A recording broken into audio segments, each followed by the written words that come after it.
Bien. Ahí se está grabando. Bien.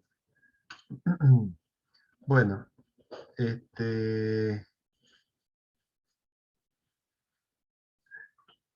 lo primero que tengo para decirles es que prácticamente no he recibido casi sugerencias o consultas sobre puntos específicos para ver. ¿Alguno de ustedes tiene alguna duda puntual sobre alguno de los temas que vamos a dar para este trabajo práctico número 1?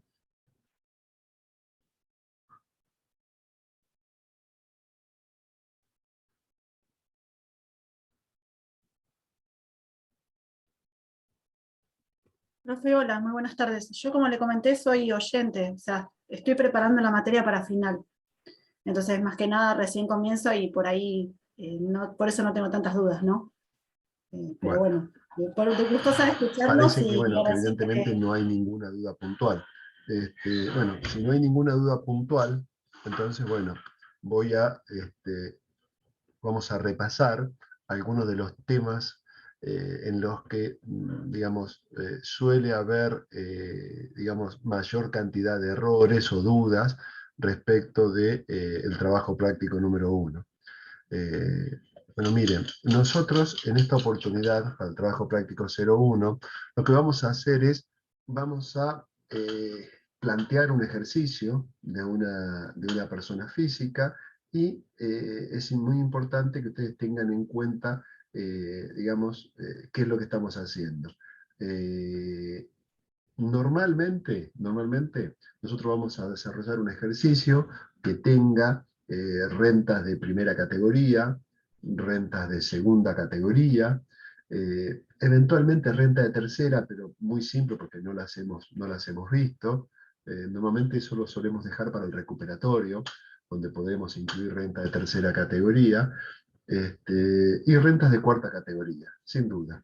Entonces, eh, son las rentas más simples. ¿Qué es lo que ustedes tienen que tener en cuenta? Bien, respecto de las rentas de primera categoría, lo que van a tener en cuenta es, eh, digamos, sobre todo, en primer lugar, el criterio del devengado. O sea, el criterio por el cual vamos a imputar la renta. Entonces, pero no solo las rentas, sino las rentas y las deducciones las vamos a imputar por el criterio de devengado. ¿Qué significa esto? Que estas rentas nosotros las vamos a, digamos, aplicar según el devengamiento. Solemos poner a veces que hay cosas que se cobran o cosas que se pagan o no se pagan o cosas así, pero en lo que tenga que ver con renta de primera categoría no tiene ninguna incidencia. Tanto en primera como en tercera categoría, las rentas se imputan en el momento en que se devengan. No hace falta que se hayan cobrado o pagado, según estemos hablando de ingresos o gastos. Después, suelen equivocarse también, solemos encontrar errores, cuando hacemos el conteo de meses para las amortizaciones de los inmuebles, meses o periodos. Recuerden ustedes que digamos, los inmuebles se van a amortizar por trimestres, no por mes. Tampoco uno de los errores que a veces vemos es que me fraccionan los meses, o sea, perdón, me fraccionan los trimestres. Me ponen, por ejemplo, 3,23 trimestres. No, los trimestres o va 1 o va 0. No hay decimales de trimestres. O es 1, 2, 3 o 4 trimestres en el año. No hay más que eso. No hay 2,5 trimestres. No. Solamente los trimestres son enteros. Se tiene que amortizar el inmueble desde el trimestre de la adquisición,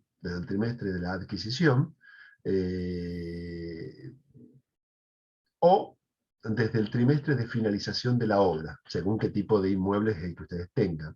Porque ustedes saben que los inmuebles, la parte del terreno no se amortiza. Entonces, cuando yo compro el terreno, posteriormente hago digamos, construyo un inmueble, desde el momento que tengo el final de obra, desde ese trimestre, incluyendo ese trimestre, de ahí en adelante, se empieza a computar a los efectos de las amortizaciones. ¿Hasta qué trimestres? Bueno, está bien. Otro de los errores que a veces vemos es que nosotros estamos liquidando el periodo X. Normalmente vamos a liquidar el periodo 2021. La amortización que yo voy a poner es solamente la amortización correspondiente al año 2021. Es decir, que a lo sumo voy a poder amortizar 4 trimestres, no más de 4. ¿Por qué? Y porque los demás trimestres ya los fui deduciendo en los ejercicios anteriores. Entonces, ¿para qué tengo que saber yo cuántos trimestres voy a amortizar? Bueno, para saber que no se haya vencido ya la cantidad de trimestres.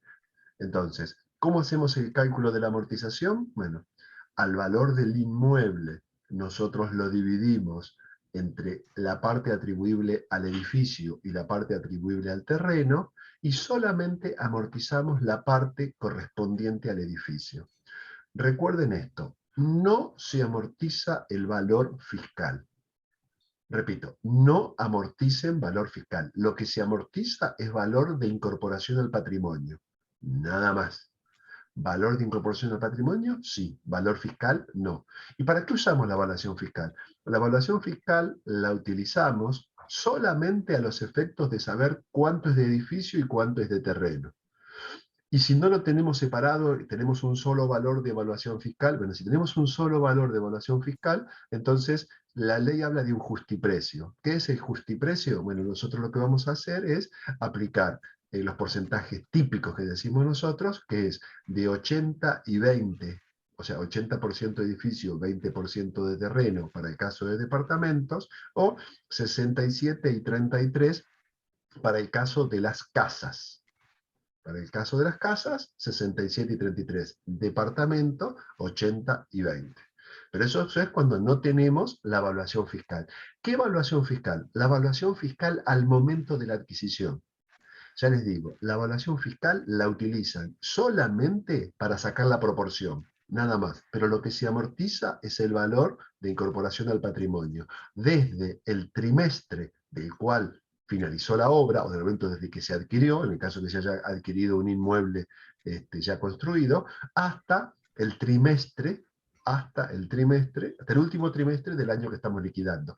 En realidad, lo que vamos a deducir nosotros son solamente los 4 trimestres de este año, nada más. Si es que hay 4, porque si lo adquirí en este trimestre, a lo mejor tengo 3. A veces también le suele causar algunos problemas el hecho de cómo vamos a amortizar una mejora. Bien, ¿y qué tratamiento le damos a una mejora hecho por el inquilino? Bien, acá ustedes lo que tienen que tener en cuenta cuando hablamos de mejoras es que la mejora, cuando hay una parte que se hace cargo el inquilino, la parte que se hace cargo el inquilino, para mí, para el propietario, representa una ganancia. Entonces, ¿qué es ganancia?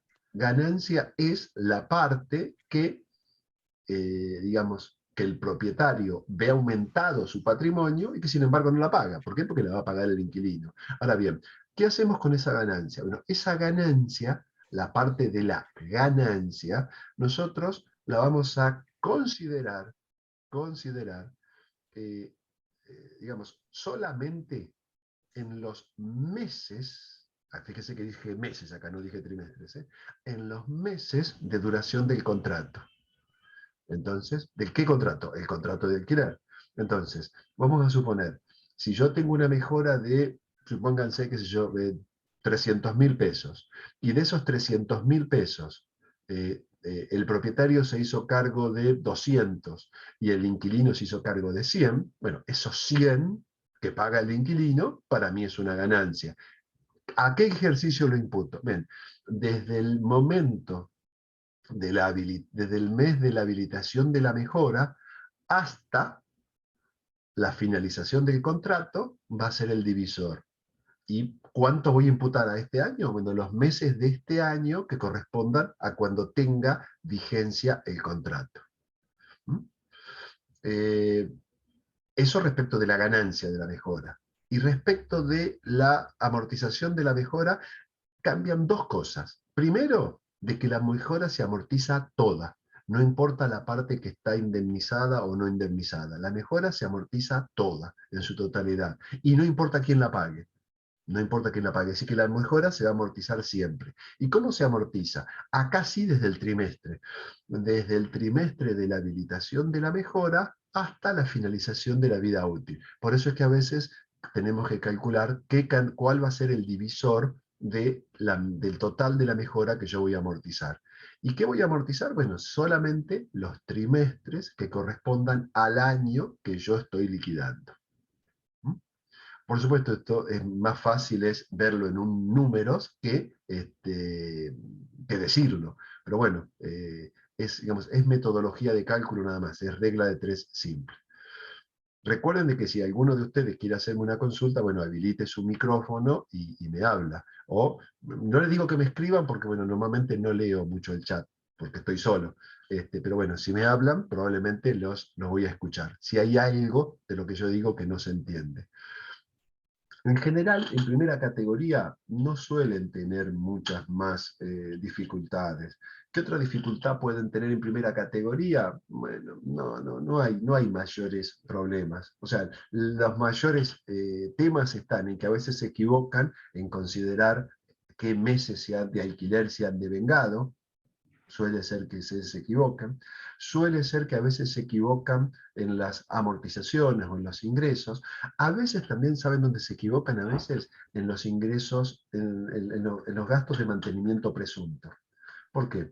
Los gastos de mantenimiento presunto, ustedes saben que son un 5% de la ganancia bruta de las rentas de inmuebles urbanos. 5% de la renta bruta. Perfecto. ¿Y cuál es el problema que a veces tienen? Bueno, el problema que a veces tienen es que no saben qué cubre esos gastos de mantenimiento presunto. Búsquenlo en la ley, vean en la ley qué es lo que cubre esos gastos de mantenimiento presunto. ¿Por qué? Y porque si yo deduzco gastos de mantenimiento presunto, hay otros gastos que no voy a poder deducir porque están incluidos dentro de los gastos presuntos. Entonces, cuidado con eso. ¿Cuál es el error común? Bueno, incluir, por ejemplo, las pólizas. Ustedes pueden llegar a pensar, pero profesor, las pólizas no son gastos de mantenimiento. Yo coincidiría con ustedes en que no son gastos de mantenimiento, en la realidad, pero legalmente la ley las nombra como si fueran gastos de mantenimiento. Entonces, hay que aplicar gastos de mantenimiento.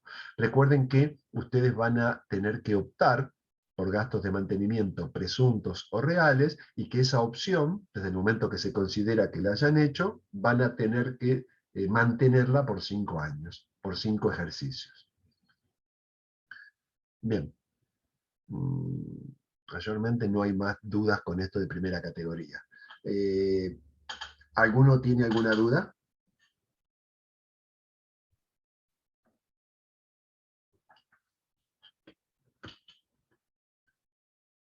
A ver, ¿alguno de ustedes tiene alguna duda? ¿No? Bueno, si no hay ninguna duda, sigo. Renta de segunda categoría. Bueno, la renta de segunda categoría normalmente, o sea, la mayoría de las rentas de segunda categoría, tengan en cuenta que muchas están exentas. Muchas están exentas. Entonces, tengan cuidado con eso. Después, los demás no deberían tener problema con las rentas en cuanto a su tratamiento. Recuerden que el criterio de imputación es por lo percibido. Entonces, una vez estando devengadas, las vamos a imputar por el criterio de lo percibido. Si no están devengadas, por supuesto no es renta, pero si estando devengadas, la vamos a imputar por el criterio de lo percibido. Normalmente no tienen problema con las rentas de segunda categoría.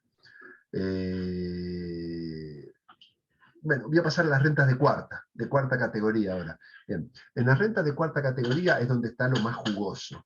¿Por qué es donde está lo más jugoso? Y porque es donde tenemos de todo ahí. ¿Qué rentas puede ser que tengamos de cuarta categoría? Bien, podemos tener rentas de el ejercicio de profesionales universitarios u oficios, o sea, pueden ser algún profesional, un médico, un arquitecto, un abogado, puede ser algún oficio, me refiero yo a un gasista, a un electricista, pueden ser también, que también todo va dentro del rubro de honorarios. Pueden tener rentas de director de sociedad anónima, otra renta típica de cuarta categoría, rentas de honorarios de director, y la otra renta típica son las rentas de relación de dependencia. Son las tres grandes rubros que pueden tener. Hablo de relación de dependencia, obviamente también me puedo referir a jubilaciones o pensiones, también me puedo referir a ingresos por cargos públicos, dietas o cosas así. Entonces, pero en general a eso es lo que apunta. Son esas tres típicas, digamos. Yo digo, relación de dependencia por un lado, incluyendo dentro de relación de dependencia las jubilaciones y pensiones, honorarios profesionales, de profesiones u oficios, y director de sociedad anónima. Es lo más común que pueden llegar a encontrar en rentas de cuarta categoría. El criterio de imputación, este sí que es importante. Recuerden que siempre las rentas se tienen que imputar por el criterio de lo percibido. Siempre. Siempre, bueno, realmente no siempre. Hay algunas veces, que son las excepciones, en los cuales se puede aplicar otro criterio de imputación, pero no es lo más normal. El criterio general de las rentas de cuarta categoría es aplicarlas por el criterio de lo percibido. Pero cuando se están percibiendo rentas o sueldos o ajustes correspondientes a varios ejercicios anteriores, recuerden ustedes que se puede optar por imputar esas rentas al ejercicio en el cual se han devengado. O sea, ¿qué es lo que les puede pasar? Bueno, ¿qué le puede pasar? No tanto para el TP01, sino ahora yo le estoy hablando en la realidad, ¿no? En la realidad lo que puede pasar es que una persona, por ejemplo, se jubile y al momento de jubilarse cobre retroactivamente 1 o 2 años para atrás. Entonces, si está cobrando 1 o 2 años para atrás, lo que va a pasar va a ser que esas rentas, si yo las aplico todo en este ejercicio, le estoy considerando un solo mínimo no imponible, una sola deducción especial, porque la estoy ahí imputando al ejercicio en el que cobró. En cambio, si lo voy a repartir en varios años para atrás, voy a aplicar en cada año su mínimo no imponible, su deducción especial, y entonces puede ser que si yo lo considero como renta de este mes tribute. Si lo considero como que es renta que se cobra este mes, pero que la puedo imputar a años anteriores, puede ser que no pague nada. Puede ser que no pague nada. Entonces, ténganlo en cuenta, es una opción legal, lo que dice la ley que puede optar el contribuyente por hacerlo, y bueno, lo aplicarán en ese caso y sí. Vuelvo al trabajo práctico. Bueno, en la parte de honorarios no tienen mayores problemas. Ustedes saben que van a considerar todos los honorarios cobrados en el ejercicio, y que al ser el honorario cobrado o percibido, en este caso, lo tendré que imputar de acuerdo a este criterio. ¿Qué significa esto? Que las rentas que he facturado y no he cobrado al cierre no es ganancia. Las rentas que he facturado en el ejercicio anterior, pero las cobré en este, sí es ganancia. ¿Por qué? Porque las he percibido. Están devengadas y las he percibido. Después los gastos. Recuerden que los gastos de cuarta categoría van a seguir el mismo criterio de imputación de la renta. Es decir, las deducciones especiales de cuarta categoría las van a imputar también por el mismo criterio con el que imputaron la renta. Es decir, por el criterio de lo percibido. Relación de dependencia. Bueno, relación de dependencia tienen varias cositas a tener en cuenta.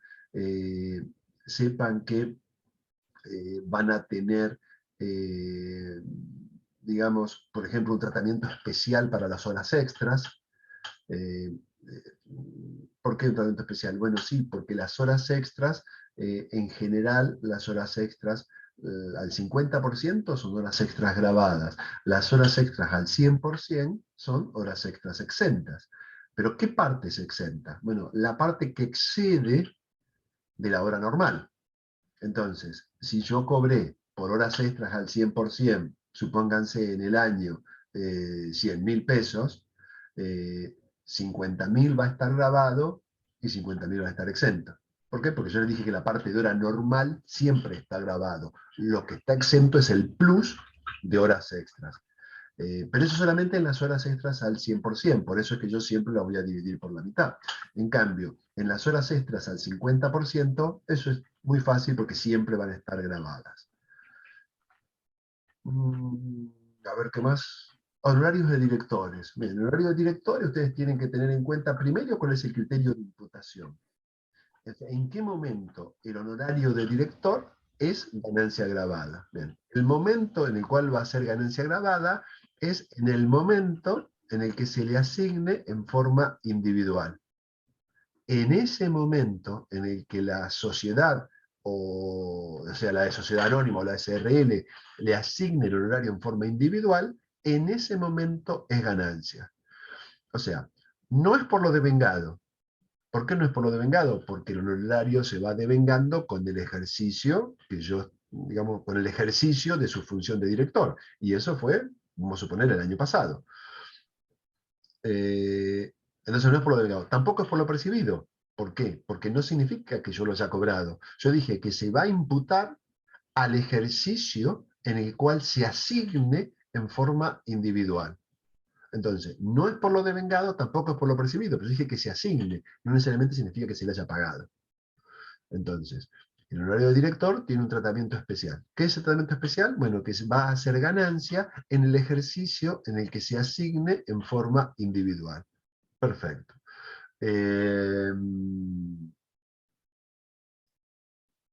Otro de los problemitas que pueden tener es que parte del honorario asignado sea renta no computable. Eso es una de las cositas, digamos, más complicadas que tiene el tema del horario de directores. ¿Por qué? Bueno, porque ahí lo que ustedes tienen que ver es, digamos, el problema que tienen que tener ahí es que tienen que, entre comillas, jugar con dos cosas. Por un lado, ver a qué ejercicio lo van a imputar. Eso es fácil, en el momento en el que se le asigne en forma individual. O sea, ahí tienen el año al cual imputar el honorario asignado. ¿Qué monto voy a considerar en principio como ganancia? En principio es ganancia todo el monto asignado.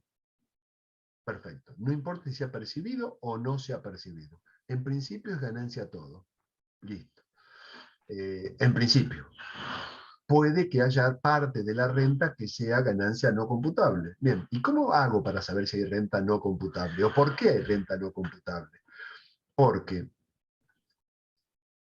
si por lo que la sociedad, fíjese que dije la sociedad, si por lo que la sociedad le está asignando al director, la sociedad todo lo deduce, entonces, si la sociedad deduce todo lo que le ha asignado al director es ganancia grabada para el director. No hay ningún problema. ¿Dónde está el problema? ¿O dónde puede surgir el problema? El problema puede estar cuando la sociedad ha asignado un monto y producto de limitaciones legales no puede deducirlo en su totalidad. O sea, asigna 200 y, vamos a suponer, deduce 150. Si asigna 200 y deduce 150, hay 50 que la sociedad ha asignado, pero no ha podido deducirlo. Entonces, esos 50 es lo que yo les puse ahí, el excedente no deducido por la sociedad. Esos 50 pueden ser, no es que es, pueden ser renta no computable para el director. ¿Por qué dije que puede ser? Porque ahora lo que tenemos que ver es por cuánto la sociedad ha tributado. Si la sociedad ha tributado por más de 50, o sea, ¿qué significa ha tributado? ¿Cuál es la ganancia de la sociedad? Si la sociedad ha tributado por más de esos 50, significa que la sociedad va a pagar por eso. Entonces, como paga la sociedad, el director no paga. Si la sociedad tiene una ganancia impositiva inferior a ese excedente, la sociedad solamente va a tributar por su ganancia. Entonces, hasta ahí será el monto no computable. Lo demás será ganancia grabada para el director. Eh, digamos, creo que puede ser el tema de los honorarios de director quizás uno de los más complicaditos que pueden llegar a tener. Tienen varios ejercicios, tienen notas a ese respecto. Lo que me gustaría saber es si tienen alguna duda o si no se ha entendido lo que les dije hasta ahora.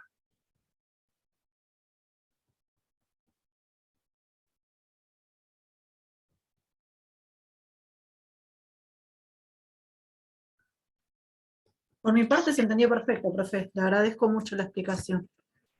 Bárbaro. Muy clara.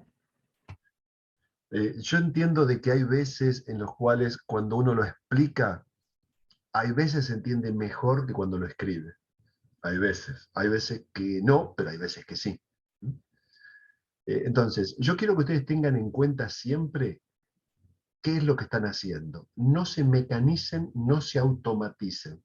¿Por qué les digo? Y porque a veces, cuando los profesores preparamos los ejercicios, a veces les damos unos datos y a veces les damos otros datos. Entonces, hay veces que les decimos, la sociedad ha tenido una ganancia de tanto. Perfecto, la sociedad ha tenido una ganancia de tanto. Y a veces no les decimos qué ganancia tiene la sociedad, a veces les decimos, la sociedad ha determinado un impuesto de tanto. Entonces, si yo les digo cuánto ha ganado, ustedes saben que van a comparar lo que ganó la sociedad con el excedente. O sea, primero tienen que ver si hay excedente no deducido, primero. Si hay excedente no deducido, lo que siguen es que tienen que comparar por cuánto la sociedad ha tributado. Entonces, ganancia societaria contra excedente. Eso es lo que ustedes tienen que comparar. ¿Qué cosa es con uno y qué cosa va con otro? Pero yo hay veces que en el ejercicio no les digo cuánto ha ganado la sociedad, sino les digo, la sociedad ha determinado un impuesto de tanto. Ustedes saben, porque pueden aplicarlo, que si la sociedad tiene un impuesto determinado de un monto, es porque ha ganado otro. O sea, la ventaja que ustedes tienen es que mirando ustedes la ley de ganancias, saben cuáles son las alícuotas societarias. O sea, antes era fácil, porque siempre teníamos una alícuota del 35%, antes. Después cambió, empezaron a tener una alícuota del 30, empezaron a tener una alícuota del 25, después volvieron al 30 y ahora tienen una tabla. Entonces, por eso es que yo en el material que les di durante las clases, les puse la nota de cómo determinar el tope de honorarios de la deducibilidad y honorarios de directores de acuerdo con la famosa tablita que tenemos ahora. Porque no es la misma tabla según cuál sea la alícuota societaria. Pero bueno, digamos, todo responde a la misma lógica que yo les dije recién. Ustedes van a comparar lo que la sociedad tributa, por un lado, y el excedente no deducido por esa sociedad. De ahí es donde va a salir siempre el monto no computable. Miren que si tienen más de un director, ese monto no computable lo van a tener que dividir entre los directores que sean. Si es uno solo, por supuesto no dividen nada, porque si hay algo no computable, todo para ese director. Si hay dos directores, bueno, utilizarán alguna proporción para determinar a ver cuánto le corresponde a cada uno. Pero eso es regla de tres simple. Eso no tiene mayor dificultad. Lo van a asignar el monto no computable en función del honorario asignado. Nada más que eso. Nada más que eso. Bien. Estoy pensando a ver si hay algo que puedan tener. Perfecto. Entonces, esquemáticamente, ustedes, ¿cómo tendrían que resolver el ejercicio? Bueno, van a tener un enunciado, y de ese enunciado, lo que ustedes van a hacer es, van a leer el enunciado, y van a primero determinar de qué renta es, de qué categoría, perdón, es cada una de las rentas. Este es de primera, este de segunda, tercera, este de cuarta, otra vez de cuarta, de tal manera, primero tiene que determinar eso. Luego ver cuál fue la ganancia de primera, las deducciones de primera, las ganancias de segunda, deducciones de segunda, ganancias de cuarta, deducciones de cuarta. Recuerden cuando hagan cuarta categoría, separar las rentas de cuarta categoría. Por un lado, las del inciso A, B y C del artículo 82. Y por otro lado, el resto de la renta, del resto de los incisos, el resto de los incisos. A, B y C por un lado, D, E, F y G y los incisos que siguen, todos los incisos que sigan por otro lado. ¿Por qué? O sea, hagan de cuenta como que son dos cuartas categorías, porque tienen distinto tratamiento y pueden llegar a necesitar esos valores por separados. No mezclen todo en cuarta categoría. Sugiero deducir, o mejor dicho, sugiero separar cuando lo están resolviendo, A, B y C del 82 por un lado, resto de los incisos por otro lado. Entonces, resuelven primera, o los que sea, resuelven las 3 o 4 categorías o lo que sea que tengan. Recuerden acá también que ustedes pueden llegar a tener necesidad de aplicar algunas otras cositas. ¿A qué me refiero a algunas otras cositas? Sí, bueno, pueden tener alguna otra renta, digamos, por ejemplo, pueden tener la venta de un bien de uso. Un bien de uso. Un profesional que, por ejemplo, cambia su computadora. Entonces, ¿qué es lo que hace? Vende la computadora y compra otra, ¿no? Vende su computadora y compra otra. Ahí podemos aplicar otra cosa, pero ustedes todavía no lo vieron. Hay una figura que se llama venta y reemplazo, pero que ustedes todavía no la vieron, así que yo todavía no se las voy a dar. ¿Se las puedo llegar a tomar? Sí, pero para el segundo parcial o para el recuperatorio del primero. Pero por ahora no va a entrar en esto. No obstante, ustedes saben que la venta de bienes de uso, la venta de bienes muebles de bienes de uso, está alcanzada por impuesto a las ganancias. Entonces, eso sí lo tienen que grabar. Si el profesional vende su computadora y obtiene una ganancia, esa ganancia es ganancia grabada. Es ganancia grabada. Recuerden, si hay alguna pregunta, háganmela, porque si no me preguntan ahora, no van a poder hacerlo después. Yo les estoy diciendo cómo es en general, cómo se resuelve y la mayoría de los errores que vemos cuando corregimos los trabajos prácticos. Entonces, decía, resuelven todas las categorías. Perfecto. Ahí llegan a un total ustedes. Luego, en bloque, ¿no?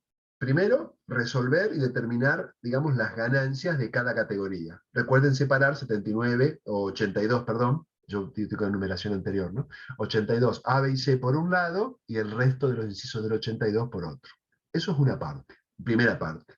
La otra parte que viene es deducir todas las deducciones generales. Todas las deducciones generales. Eso es lo que ustedes tienen que deducir. ¿Qué deducciones generales? Bueno, ustedes conocen todas las deducciones generales que ustedes ya saben que es una deducción general. O sea, en principio es una deducción que no, digamos, que no se puede imputar a ninguna categoría en especial. O sea, ¿qué son? Son eso, son deducciones generales. ¿Qué tenemos como deducciones generales? En primer lugar, ustedes eso lo van a encontrar, recuerden ustedes, en el artículo 85, ¿no? ¿Qué vamos a encontrar dentro del artículo 85? Bueno, en primer lugar, como inciso A, los intereses de deuda, todos los intereses de deuda. Recuerden que los intereses de deudas afectadas son son deducciones generales.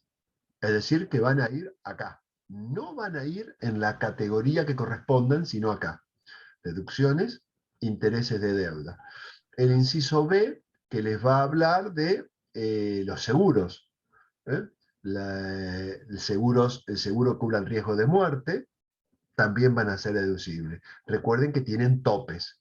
Ustedes en las tablas que yo les di de los topes van a tener cuál es el tope aplicable para el ejercicio. El tope, recuerden que es el máximo. Evidentemente, si han pagado menos, van a deducir menos. Recuerden primero también, o también tengan presente, que las deducciones generales siempre se aplican por el criterio de lo percibido. Siempre por lo percibido. No va nunca el devengado, siempre por lo percibido. Entonces, primero seguros, después el B, que les dije que era el seguro de muerte o seguro de vida. El C son las donaciones, o sea, donaciones que ha hecho el contribuyente, que ha pagado el contribuyente y que pretenda deducirlo del impuesto a las ganancias. Que pretenda deducirlo del impuesto a las ganancias. ¿Tiene un tope? Sí. un tope de un 5% de la ganancia neta. El inciso D me habla de contribuciones para fondos de jubilaciones, retiros o pensiones. El E me habla de amortizaciones de bienes inmateriales. El F tiene dos párrafos importantes. El primer párrafo me habla de que voy a poder deducir lo que yo haya pagado para una obra social obligatoria. Todo es deducible sin ningún tope. En cambio, el segundo párrafo del F me habla de lo que haya pagado a una empresa de medicina prepaga. Eso también es deducible, pero tiene tope. ¿Y cuál es el tope? El 5% de la ganancia neta. Recuerden que en el caso del segundo párrafo del inciso F, voy a poder deducir lo que haya abonado por el contribuyente y por cada uno de las personas que sean para él carga de familia. Entonces, cuando lo vaya a deducir, tengo que saber o tengo que tener en cuenta de qué personas pueden ser carga de familia o no. Solamente voy a poder deducir la parte que corresponda al contribuyente y a los que para él sean cargas de familia. Eso es el inciso F. El inciso G me habla de los gastos médicos, gastos por servicio de asistencia sanitaria, médica y paramédica. Recuerden de que son deducibles todos estos gastos en los servicios. No deduce remedio, no deduce prótesis. O sea, no pueden deducir bienes, solamente servicios. Acá tienen dos topes, o sea, doble tope. Un tope es el 40% de lo que me hayan facturado por esto, por el gasto de servicios médico y paramédico. Y además tienen otro tope que es el famoso 5% de la ganancia neta.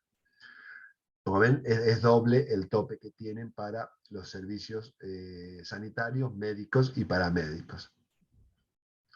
También van a tener en el inciso H que pueden deducir en casi las mismas condiciones anteriores la deducción por alquileres de la casa habitación del contribuyente, de inmuebles que destina a su casa habitación. También tiene casi el mismo tope que el anterior, es decir, van a poder deducir hasta el 40% de los alquileres pero en este caso no tienen el 5%, tienen solamente el 40% del monto de los alquileres, nada más. El anterior, los servicios sanitarios, médico y paramédico, era dos topes, el 40% y el 5%. No me puedo pasar de ninguno de los dos. En cambio, el de los alquileres tiene un solo tope, que es el 40% en realidad tiene dos topes también. Uno es el 40% de los alquileres abonados y el otro es el mínimo no imponible. El mínimo no imponible es el segundo tope que tienen también los alquileres. Bueno, los planes de seguro de retiro también van a ser deducibles y también, bueno, no lo van a tener en la ley, pero recuerden que van a poder deducir, por ejemplo, el servicio doméstico, hasta el monto del mínimo. No está en la ley de ganancias, está en otra ley. Hasta el monto del mínimo no imponible, como tope, y también van a poder deducir los aportes a sociedades de garantía recíproca. ¿Mm? Entonces, los aportes de garantía recíproca no es algo normal, no es algo normal. Pero bueno, son todas las deducciones generales. ¿Qué errores vemos en las deducciones generales? Bien, uno de los errores que vemos es que no consideran que sean deducciones generales y coloquen esa deducción como que de alguna categoría. No es así. Las deducciones generales son generales y van donde tienen que ir. Si ustedes colocan una deducción general como si fuera una deducción de una categoría, yo les voy a tachar eso y voy a poner es deducción general. Pero corresponde que vayan como deducción general. No las coloquen como deducciones especiales. Son deducciones generales.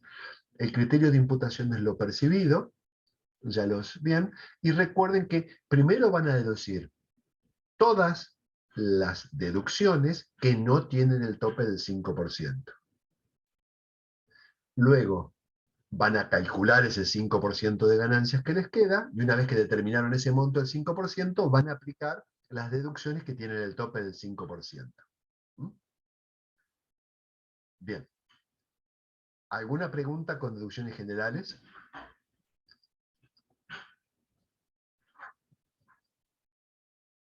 ¿No? Sigo, entonces. Sigo. Eh, Después de las deducciones generales, ustedes están en condiciones de determinar el resultado impositivo del ejercicio.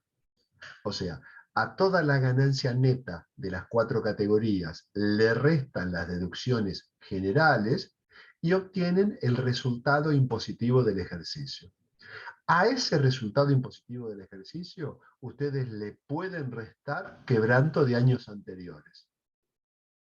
En el caso que tengan quebranto de años anteriores, los van a computar ahí, luego del resultado impositivo del ejercicio. Le van a computar. Y luego de eso, lo que van a computar son las deducciones personales. En las deducciones personales, ¿qué son las deducciones personales? Bueno, tienen 3 tipos de deducciones personales. 3 tipos. Tienen, por un lado, el mínimo no imponible. Por otro lado, las cargas de familia. Y por otro lado, la deducción por trabajo personal. Son las 3 grandes rubros que tienen ustedes para aplicar deducciones personales. Mínimo no imponible. Y normalmente no se equivocan en el mínimo no imponible. Es raro que se equivoquen en el mínimo no imponible.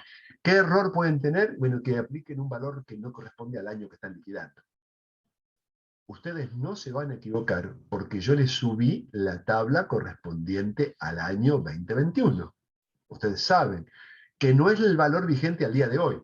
¿Por qué? Y porque hoy no estamos en 2021. Hoy estamos en 2022 y tenemos un valor distinto. Hoy, mayo del 2022, tenemos un valor distinto que el que ustedes van a aplicar. Ustedes van a aplicar el mínimo no imponible vigente para el año 2021. De hecho, cuando lean la ley, tengan cuidado porque algunas editoriales cuando sacan separatas o cosas así, les ponen a veces 2 textos. O sea, no le ponen un texto de un ejercicio, o de un artículo, perdón, sino que les ponen deducciones correspondientes a tal ejercicio, ¿no? Artículo 30, por ejemplo, que es el de deducciones personales.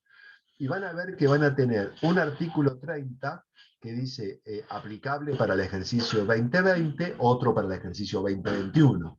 Y algunos puede ser que tengan aplicables para el ejercicio 2022. Entonces recuerden que cuando lean, vean para qué año es aplicable lo que están leyendo. El artículo 30 puede tener una redacción para el 2020 y otra redacción para el 2021. Recuerden que como ustedes van a resolver 2021, lean lo que corresponde al año 2021. Mínimo no imponible. O sea, no se queden con lo primero. Ustedes tienen los valores porque yo les subí la tabla. Pero recuerden que los valores que yo les di son valores correctos. Pero recuerden, porque hay veces que yo me doy cuenta de que no han leído la tabla que yo les subí. Entonces, la tabla que yo les di, que era de los valores aplicables para el 2021, la aplican en el trabajo práctico. Y en la realidad tienen que ir ustedes sabiendo que, miren, por ejemplo, yo con ese tema, hace poquito, ahora el 30 de abril, vencí una moratoria. Entonces, como he tenido que hacer moratorias, algunos clientes me han traído para que les haga ganancias o bienes personales de varios años para atrás. Entonces he hecho ganancias del 16, del 17, 18, 19, 20, hasta ahí pude hacer, ¿no? 16, 17, 18, 19 y 20. Pero en cada año apliqué el mínimo no imponible y todas las deducciones y todos los topes vigente para cada año. No apliqué el que vigente ahora. Lo apliqué el valor vigente para cada año que yo estoy liquidando. Entonces les dije, 3 grandes rubros: mínimo no imponible, cargas de familia. Bien, perfecto. Aplico las cargas de familia. Digamos, ¿qué son las cargas de familia? Son parientes que el contribuyente tiene a cargo. Antes se podía deducir mucho más. Ahora solamente el cónyuge y los hijos hasta los 18 años o sin límite de edad en el caso de ser discapacitados. Si no, ¿qué es lo más normal? Bueno, lo más normal sería cónyuge o hijos hasta, cuidado, es hasta el mes, no el día, el mes que cumple 18 años. No me interesa el día que cumple 18 años, me interesa el mes. Hasta ese mes, inclusive, va a ser deducible si reúne el resto de las consideraciones para hacer carga de familia. O sea, hay algunas consideraciones para determinar el monto deducible. En la tabla que yo les di tienen cuánto es deducible por cónyuge, cuánto es deducible por hijo. Perfecto. Eso es en cuanto al monto. Ese monto, recuerden que ustedes lo tienen que, digamos, aplicar en la medida en que esa carga de familia reúna la condición de tal. O sea, ¿qué me refiero? ¿Qué quiero decir con esto? Si el contribuyente se casó en el año que yo estoy liquidando, bueno, a partir del mes del casamiento para acá, va a ser deducible. Si el contribuyente quedó viuda o viudo en el año que yo estoy liquidando, el cónyuge, en caso de ser deducible, va a ser deducible hasta el mes del fallecimiento. Si, pongámonos en positivo, si tuvo un hijo o hija, si tuvo un bebé, va a ser deducible a partir del mes de nacimiento. ¿Hasta qué mes? Hasta el mes que cumpla 18 años. Eso en cuanto a los valores. Pero recuerden que para poder ser deducible, la carga de familia tiene que reunir condiciones. ¿Qué condiciones tiene que tener? Bueno, sus ingresos, en caso que tenga ingresos del año, no pueden superar el mínimo no imponible. O sea, los ingresos, me refiero a los ingresos de la carga de familia, en caso que tenga ingreso, no pueden superar el mínimo no imponible. Tiene que estar a cargo, obviamente. Estar a cargo, ustedes vieron en las clases que yo les dije que estar a cargo significa ayudar al sustento de esa persona. Tiene que estar a cargo y tiene que ser residente. Recuerde que para que sea residente tiene que estar más de 6 meses vivir en el país. Más de 6 meses en el año que yo estoy liquidando. Recuerden que esto de los 6 meses aplica para que sea o no residente, pero no en cuanto al monto a deducir. Es decir, si la persona estuvo en el país 7 meses, significa que estuvo 5 meses afuera, pero no significa que va a ser deducible por 7 meses. Lo de los meses para la residencia aplican para si es o no residente. Una vez que sea residente, perfecto. En principio va a ser deducible los 12 meses. Salvo que, bueno, que haya nacido, va a ser de acuerdo al nacimiento, o salvo que haya cumplido 18 años. Hasta el mes que cumple 18 años. Y después tienen, y a veces se me olvidan, y muchas veces se me olvidan, la deducción especial. La deducción especial por trabajo personal, digamos, el 30C que nosotros decimos. Bien, ustedes tienen ahí que va a ser deducible hasta, digamos, si trabaja en relación de dependencia, vieron que yo les dice separar, que tiene, en primer lugar, ¿quiénes pueden aplicar quiénes pueden aplicar la deducción de trabajo personal? Y solamente aquellos que trabajen de forma personal. O sea, si yo tengo renta solamente de primera categoría o solamente renta de primera y segunda categoría, entonces no voy a poder aplicar deducción por trabajo personal. ¿Por qué? Porque se considera que uno no trabaja personalmente en primera o en segunda categoría. La deducción especial por trabajo personal es solamente aplicable para rentas de cuarta categoría y en algunos casos en tercera categoría si trabaja personalmente. Recuerden que para la deducción por trabajo personal, el carácter esencial es que trabaje, y que trabaje en forma personal. ¿Mm? Entonces, ahí nunca se olviden de deducir, porque, ojo, les digo que es más común de lo que ustedes creen el olvidarse de aplicar la deducción por trabajo personal. En el caso de relación de dependencia, fíjense que se puede multiplicar hasta 4,8 veces el valor del mínimo no imponible. Entonces, puede llegar a ser, en realidad, yo por 4,8 veces es para determinar el monto. Ustedes van a leer en la ley 3,8. porque 3,8 es el incremento. Entonces, como 3,8 es el incremento, le agrego uno más y tengo el famoso 4,8 veces el valor de deducción especial por trabajo personal. Pero recuerden también que ese 4,8 veces es el tope. Si la persona cobró de sueldo, supongamos que estemos hablando de sueldos, va a ser deducible hasta el valor cobrado o hasta 4,8 veces el mínimo no imponible. De los dos valores, el menor. O sea, nunca me voy a poder pasar de 4,8 veces, no. Para trabajo de reducción de dependencia, no, no me puedo pasar. Pero puede ser menos de 4,8, sí. Y si el sueldo es más bajo, obviamente voy a poder deducir hasta el monto de ganancias que tenga de relación de dependencia. ¿Mm? Bien. Bueno, ¿tienen más cositas? Sí, por supuesto, tienen más cositas. Más, digamos, pueden deducir viáticos, pueden deducir otras cositas más, sí, por supuesto. Pero bueno, no voy a desarrollarle todas las variables que pueden haber. ¿Pueden ser nuevos profesionales? Sí. ¿Que tienen una deducción especial? Sí, también puede ser que tengan cosas así. Sí, pueden ser. Todas esas cosas pueden ser. Yo le estoy hablando en forma genérica. O sea, cuando nosotros hacemos ganancias, que es lo que estamos ahora los contadores todos loquitos haciendo, ¿qué cosas son las que vamos a ver normalmente? Variantes dentro de eso, bueno, puede haber montones. Variantes puede haber muchísimas. Pero lo más normal es que veamos eso. Lo más normal es que veamos eso. No se olviden tampoco de todas las exenciones, porque las exenciones son rentas que, estando alcanzadas, el legislador dijo, por esto no tributa. Obviamente, las colocan, pero las colocan como rentas exentas. Una vez que tienen todas las deducciones, fíjense, todas las rentas, todas las deducciones generales, todas las deducciones personales, ¿a qué valor llegan? Llegan a la ganancia neta sujeta a impuesto. ¿Qué hacen con la ganancia neta sujeta a impuesto? Bueno, le aplican la tabla de la ley de ganancias. Decíamos antes la tabla del artículo 90, ahora es el artículo 94. Recuerden aplicar la tabla vigente para el año 2021.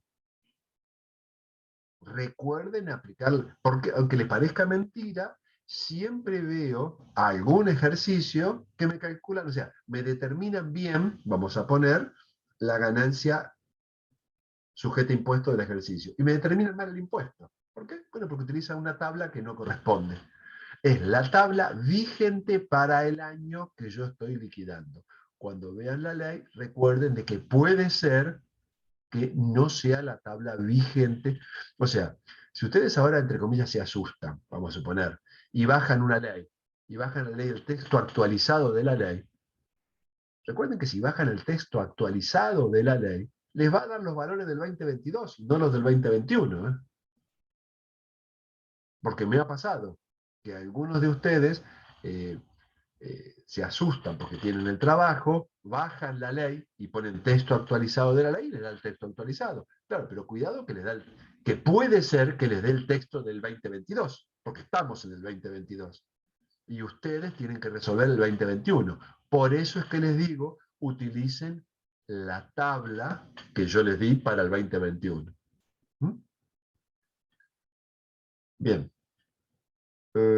¿Qué hacen después? Bueno, aplican retenciones, aplican percepciones, aplican pagos a cuenta, todo lo que tengan para determinar el saldo de la declaración jurada, que puede ser a favor del fisco o puede ser a favor del contribuyente. Si es a favor del contribuyente, será un saldo de libre disponibilidad. Si es a favor del fisco, habrá que pagarlo. Y nada más. O compensarlo, si tienen algún otro saldo de libre disponibilidad disponible. ¿Alguna pregunta hasta acá? ¿Algo que quieran que les aclare, que quieran que les explique de una manera que desarrolle un poco más, que no haya quedado claro, o que tengan alguna duda puntual? Profe, le consulto, la situación que usted estaba planteando de una persona que reside 7 meses en la Argentina y 5 meses en el extranjero. En ese caso, esa persona tributaría por las ganancias de los 7 meses digamos, en Argentina y por las ganancias extranjeras también, en los 5 meses que pasó afuera, ¿no? Sí, no que haya tenido renta en el exterior, hay gente que se fue a pasear, hay gente que se fue a estudiar. ¿sí? Ah, ok. O sea, lo que yo digo es residente a los fines digamos, de esta deducción nada más. Por supuesto, además, una persona puede tener rentas del exterior sin haberse movido de nuestro país. Sí, la gente que tiene una empresa en el extranjero y digamos, sí, Puede ser, tiene dinero en el exterior, hizo una inversión, listo, y obtiene una renta, compró, vendió, hizo una cosa, y sin embargo en todo el año no salió del país, y sin embargo tener renta del exterior. Puede pasar, sí. puede Ujú. pasar. O sea, tengo clientes míos que tienen propiedades en Uruguay y que las alquilan. Y yo les aseguro que en el 2021 no se fueron del país.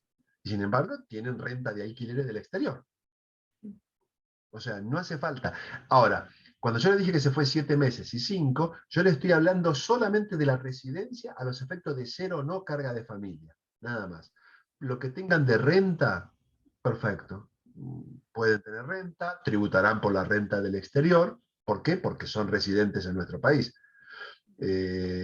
Recuerden, los residentes en nuestro país tributan por las rentas del exterior y por las de nuestro país.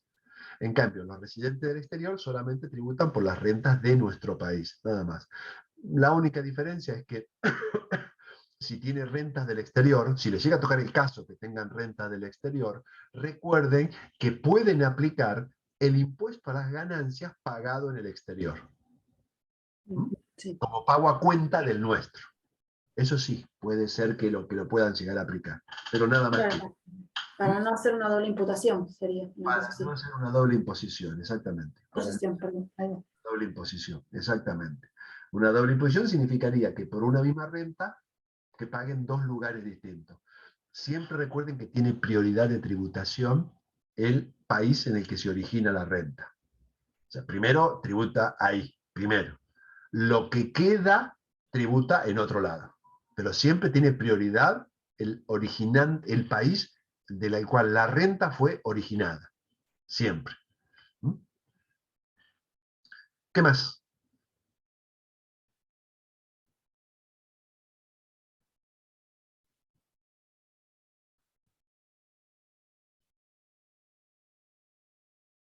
Otra consulta, profe, Dale. que no es un tema que lo hayamos planteado, pero se vio mucho antes. La ganancia mínima presunta ya no más, ¿no? No, es un impuesto que hoy en día no está Lo vigente. derogado. Perfecto. Por ahora, por ahora, te digo, impuesto a la ganancia mínima presunta, antes de ser ganancia mínima presunta, se llamó impuesto al patrimonio neto. Antes se llamó impuesto al patrimonio neto. Después eh, se derogó el impuesto al patrimonio neto y todos festejamos. Bueno, se derogó el impuesto, ¿no? A los poquitos años volvió como ganancia mínima presunta. Ahora se derogó. Bueno, no se extrañen que en algún momento ups, aparezca nuevamente, quizás con ese nombre, quizás con otro nombre. Pero por ahora está derogado. Por ahora está derogado. Perfecto. Mil gracias. ¿Qué más?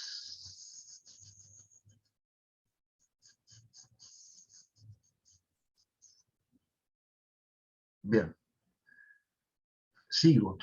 Sigo explicándoles otra cosa. Eh, Ustedes dicen, ¿y acá terminó la declaración jurada? ¿Acá terminó el trabajo práctico? No, no terminó el trabajo práctico.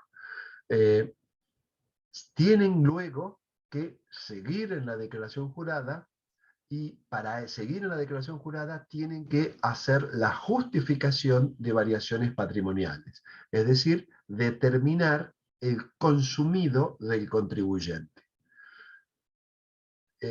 Primero tienen que hacer la liquidación, perfecto.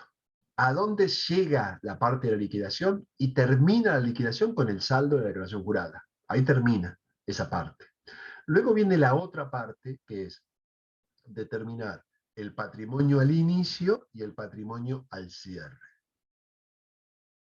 Determinar, repito, el patrimonio que tuvo cuando inició el ejercicio, o que tenía cuando inició el ejercicio, y el patrimonio que tiene cuando termina el ejercicio.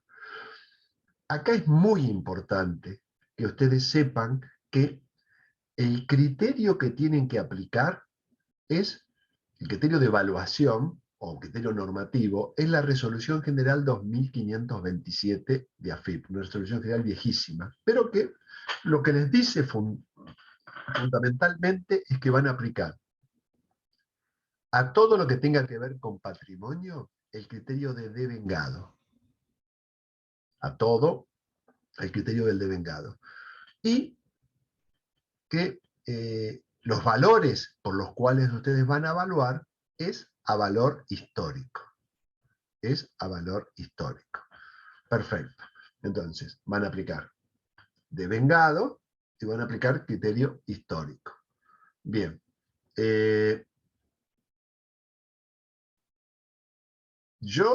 Fíjense una cosa, ustedes ya están haciendo impuestos. O sea, si están haciendo impuestos, se supone, y están en una carrera universitaria, se supone que a esta altura yo, digamos, no les tendría que explicar qué es activo, ni les tendría que explicar qué es pasivo, ¿no? Porque es muy fácil, debería ser muy fácil para ustedes. ¿Qué es activo? Y activo es todo lo que tengo y me deben. ¿Y qué es pasivo? Pasivo es lo que yo debo. ¿Y qué es patrimonio neto? Y patrimonio neto es la diferencia entre activo y pasivo. Ya está.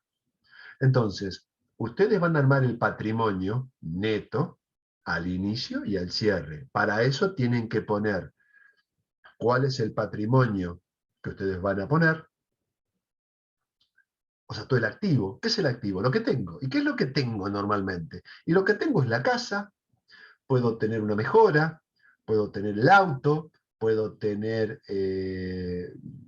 alguna oficina, puedo tener computadoras, puedo tener plazo fijo, puedo tener que me deban, puedo tener saldo a favor de ingresos brutos, puedo tener saldo a favor de IVA, puedo tener todas cosas que yo tengo ¿y qué puedo deber? Y bueno, puedo deber a autónomos, puedo tener una deuda particular con alguien, puedo deber al banco, puedo haber pedido un crédito hipotecario o no hipotecario, eso es activo y pasivo.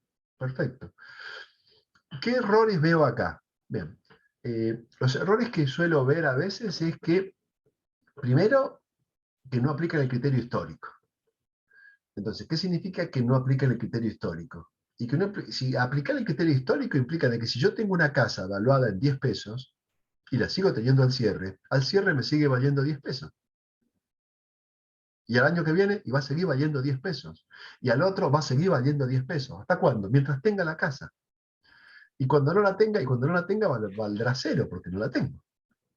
Tan simple como eso. O sea, una vez que fijé un valor, ese valor lo traslado todos los años igual. ¿Por qué? Porque lo tengo.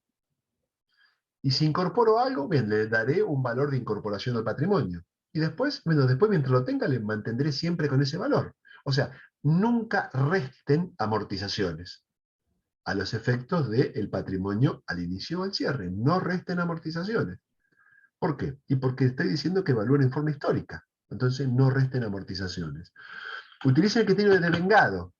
¿Qué significa esto? De que si bien yo para las rentas, para las ganancias, aplico a veces criterio de vengado, a veces criterio de percibido para las ganancias, según qué categoría sea, eh, para el armado del patrimonio al inicio y al cierre, voy a aplicar siempre de vengado, siempre de vengado. O sea que, ¿qué significa esto? De que, por ejemplo, si yo facturo honorarios, supónganse esto, yo facturo honorarios y al inicio del ejercicio puse de que me debían 20.000 pesos, al inicio del ejercicio me debían 20.000 y al cierre del ejercicio me deben 50.000, bueno, yo pondré eso. ¿Es ganancia grabada? Y no, no es ganancia grabada. Los 20.000 del inicio pueden ser ganancia grabada si los cobré en el ejercicio, pero los 50.000 de ahora no es ganancia grabada. Pero sin embargo, en el patrimonio al cierre, al inicio y al cierre tienen que estar los 20.000 y los 50.000 como un crédito, o sea, como un valor positivo, me refiero. ¿Por qué? Porque forma parte de mi activo. Forma parte de mi activo, entonces tengo que tener los 20 y los 50, al inicio y al cierre. Otro error que suelen tener, en ganancia nosotros tenemos anticipos. nosotros no lo vimos todavía el tema de los anticipos, pero vayan sabiendo que los anticipos son cuotas que uno va pagando a cuenta de los impuestos. A cuenta de los impuestos uno va pagando anticipos. Los anticipos vencen, o sea, para las personas físicas son 5. Y vencen los meses pares posteriores a junio. Meses pares posteriores a junio. Es decir, junio es el mes 6. Y los meses pares que siguen es 8, 10, 12, 2 y 4. O, si lo quieren ver de otra manera, agosto, octubre, diciembre, febrero y abril, ya del otro año. Entonces, si yo digo que los anticipos los pagué todos a su vencimiento, a los efectos del patrimonio, yo al 31 de diciembre, si los pagué todo al vencimiento, pagué 3. Pagué el de agosto, el de octubre y el de diciembre. El de febrero y el de abril no los pagué, ¿por qué? Y porque yo estoy haciendo el patrimonio al 31 de diciembre. Entonces, eso todavía no los pagué. ¿Por qué? Porque tampoco me los pueden hacer pagar. Entonces, tampoco los debo. ¿Por qué no los debo? Y porque no es exigible todavía. Entonces, cuando pongan anticipos, pongan los anticipos hasta, o sea, los devengados, por así decirlo, hasta el mes de diciembre. Ustedes pueden decir, bueno, está bien, eso lo pongo como un crédito. Sí, perfecto. Si pagué los 3. Si pagué los 3, pongo los 3 como un crédito. Perfecto. Y si pagué 2 y debo 1, bueno, pondré 2 como un crédito y pondré 1 como pasivo, porque lo debo. Recuerden que es como si fuera una fotito al 31 de diciembre. Y al 31 de diciembre pongo como un crédito los 3 anticipos que pagué. Sí los pagué. Y si no pagué ninguno, los 3 irán como pasivos, porque los debo. En cambio, cuando vieron que yo les dije que después del impuesto determinado yo restaba retenciones, percepciones, anticipos, bueno, ahí siempre voy a poner todos los anticipos, todos, los 5. El de junio, perdón, el de agosto, el de octubre, el de diciembre, el de febrero y el de abril. Los 5 que pagué, sí pagué los 5. A los efectos del armado del patrimonio, paro el 31 de diciembre. A los efectos de la declaración jurada, porque ustedes tienen que tener en cuenta que a los efectos de declaración jurada, hagan de cuenta que yo estoy situado en junio del año siguiente. Entonces, si bien estoy declarando al 31 de diciembre, hagan de cuenta que, de hecho, yo probablemente esta semana o en estos días esté liquidando impuesto a las ganancias. Y estamos en mayo. Está bien. Pero yo ya sé si se pagó el de febrero y ya sé si se pagó el de abril. Ya me consta, ya lo sé. Bueno. Yo les dije, armamos el patrimonio, al inicio y al cierre. Perfecto. ¿Y luego qué tengo que ver? Bueno, luego tengo que hacer la justificación de variaciones patrimoniales. ¿Qué es hacer la justificación de variaciones patrimoniales? Hacer esta justificación significa poder determinar en qué cosas personales he gastado. ¿En qué cosas personales he gastado? ¿He gastado de qué? Y he gastado de lo que he ganado. Entonces, yo voy a armar unas columnas y voy a hacer una justificación de variaciones patrimoniales. ¿Qué es lo que tienen que saber de ahí? Bueno, que yo voy a poner como patrimonio al inicio algo que el valor que ya obtuve, voy a poner como patrimonio al cierre el valor que ya tengo como patrimonio al cierre, o sea, por eso primero armo el patrimonio al inicio y al cierre, y luego voy a poner el resultado impositivo del ejercicio, que es lo que supuestamente yo gané. Fíjense, yo les hablé del resultado impositivo del ejercicio, no es ganancia neta sujeta a impuesto. ¿Por qué? Y porque las deducciones personales es algo que yo deduje, pero que no tuve ninguna salida de dinero. Yo tuve un mínimo no imponible, tuve una deducción por cónyuge, tuve deducciones por hijo, tuve deducción por trabajo personal, pero plata en sí no moví. Es cosa que me permiten restar, pero no necesariamente que me han salido de mi bolsillo. ¿Quebranto años anteriores? Tampoco. No tiene nada que ver. son quebrantos que yo estoy compensando pérdidas de ejercicios anteriores. Entonces, lo que voy a considerar como ganancia es el RIE, resultado impositivo del ejercicio. Eso es lo que yo voy a considerar como ganancia. Y luego empezaré a hacer los ajustes. ¿Qué ajustes son los más comunes que yo hago? Bien, los ajustes más comunes va a ser, por ejemplo, las amortizaciones. Las amortizaciones que yo deduje en el ejercicio son cosas que me restaron de la ganancia del ejercicio. Restaron de la ganancia del ejercicio. Y sin embargo, yo plata, no tuve que, no salió plata de mí. Como no salió plata, lo ajusto. Entonces, ajusto cualquier ingreso o gasto que no me haya implicado movimiento de fondos. Así como tengo ingresos que no me implicaron salida, digamos, ingreso de dinero. Por ejemplo, si yo tuve yo declaré una renta por valor locativo, ¿cuánto dinero ingresó? Nada, porque es una suposición nada más, pero no ingresó nada. Si yo tengo ganancias exentas, son ganancias que me aumentaron mi bolsillo, pero sin embargo en el RIE no están. ¿Y por qué no están? Y porque no es ganancia grabada. Y el RIE se conforma del resultado impositivo del ejercicio. Son solo las ganancias grabadas. Entonces, si yo tuve ganancias exentas, no van. O sea, no van dentro del RIE, van como un ajuste por ganancias exentas. Yo tengo que sumar todas las ganancias exentas. Voy a sumar, como ya les dije, plazo, o sea, rentas, por ejemplo, de segunda categoría, intereses de plazo fijo, todas las rentas, ganancias que yo pude haber considerado como exentas. Pude haber tenido una ganancia por venta de bienes personales, la venta del auto particular, por ejemplo, una ganancia no alcanzada. Puedo tener de todo. Las amortizaciones, son todos ajustes que yo voy a hacer al consumido. ¿Qué otros ajustes puedo tener? Puedo tener muchos ajustes, puedo tener varios. Yo en la nota en la cual les expliqué, en la última clase, les expliqué que cómo se hacía, les indiqué cómo se llega a determinar el consumido y cómo hacemos los ajustes. Yo recuerdo hace ya varios años, cuando nos reunimos, profesores de impuestos de diversas facultades, o sea, alguna vez en el Instituto Argentino de, un Instituto Argentino digamos, de financiero, digamos, ¿no?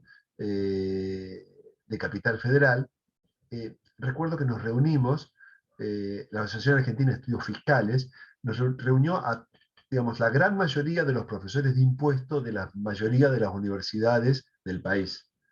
Hace varios años ya de esto, ¿no? Y cuando nos reunimos todos los profesores de impuestos, cada facultad explicaba cómo daba la materia.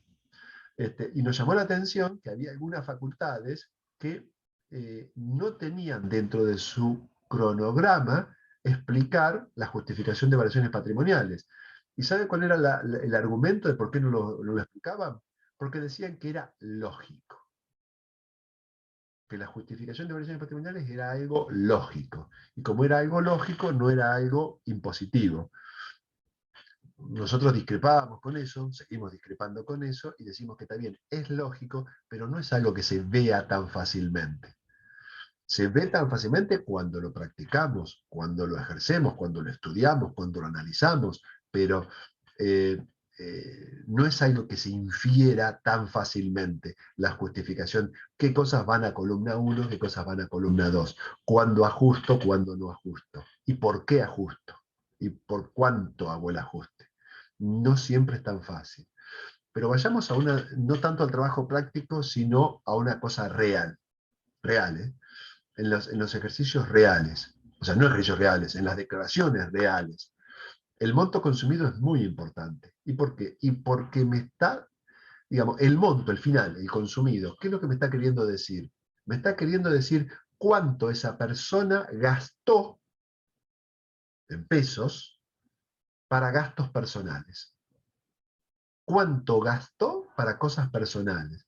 Entonces, imagínense ustedes ahora, supónganse que yo tengo que hacer ahora, que de hecho estoy haciendo y tengo que hacer más, y voy a hacer más seguro, declaraciones del año 2021. Y tengo que hacerle una declaración jurada de un sujeto que tiene cónyuge y tiene 2 hijos, chiquitos, chicos, en edad escolar. Uno en la primaria y otro en la secundaria, para decirles algo así, ¿no? Y cuando le hago el consumido, me dice que esa persona tiene un consumido de, supónganse, 200.000 pesos. Vamos a ver, 250.000 pesos.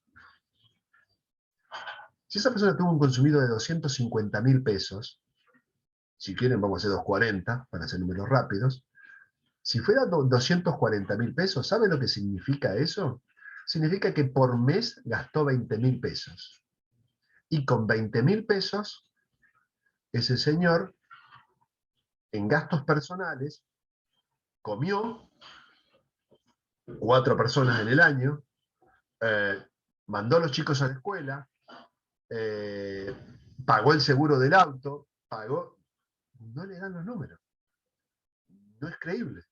No es creíble. No es forma de decir que una persona puede haber subsistido con 20.000 pesos por mes. Entonces, el valor del consumido mensual, lo que me dice es, ahí ustedes tienen que decir, nosotros hablamos de un criterio de razonabilidad. ¿Cuánto es lo que esa persona pudo haber gastado? Entonces, ¿qué es lo que les pedimos a veces a nuestros clientes? Le decimos, escúchame una cosa, vos con la tarjeta de crédito, ¿para qué la usás? Y no, la uso para cosas personales solamente. Bueno, mandame todos los resúmenes. ¿Por qué queremos los resúmenes de la tarjeta de crédito? Porque queremos ver cuánto es lo que ha gastado. Y le preguntamos, ¿tus hijos van a una escuela privada o escuela pública? ¿Por qué? Porque son necesarios. ¿Te fuiste de vacaciones o no te fuiste de vacaciones? ¿Cambiaste el auto o no cambiaste el auto? O sea, tratamos de ver todo. ¿Estás pagando un plan de un auto o no estás pagando un plan del auto? O sea, ¿por qué? Porque necesitamos saber, digamos, o sea, de acuerdo a su, digamos, lo que aparentemente es su nivel de vida, lo que aparentemente es su nivel de vida, tratamos de determinar un consumido razonable. Y sabemos que el consumido nos tiene que dar algo parecido. Es más, les digo, hay veces que el consumido nos da negativo. ¿Y qué significaría que el consumido nos da negativo? Que el consumido nos dé negativo implicaría que a esa persona, digamos, es imposible que el consumido dé negativo. ¿Por qué? Porque un consumido negativo implicaría que le han pagado para que consuma. Pero si así fuera, vamos a suponer, si así fuera, que alguien le paga para que consuma, dentro de los ajustes del consumido está poner como un ingreso las sumas recibidas por herencia, legado o donación. Sería un ajuste del consumido. O sea, como sea el consumido, humanamente es imposible que un consumido sea negativo. ¿Por qué? Y porque en el caso que yo les dije son 4 personas. Pero si fuera una sola, tampoco. Una persona, cada uno de ustedes, y yo también, en el día de hoy hemos consumido.